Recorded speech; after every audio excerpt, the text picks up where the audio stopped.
Start off by removing the two bolts that hold the coolant reservoir in place.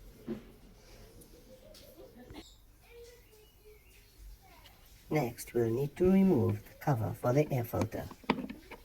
Simply use a flathead screwdriver to pry open the spring-loaded clips.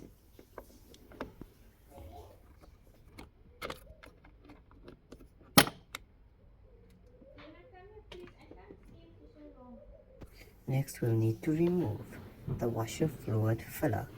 It simply slides up and out of the air filter cover. Don't forget to unplug your mass airflow sensor and loosen the little clamp that holds the rubber pipe onto the intake manifold. Once the air cover is removed, you will need to shift the coolant bottle slightly out of the way.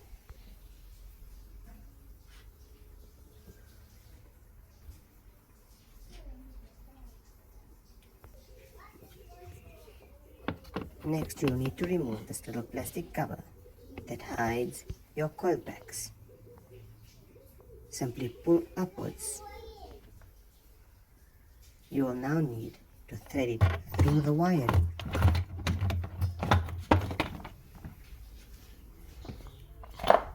Once that's been removed, you will now see your coil packs are exposed. We've got a problem on coil pack number 10.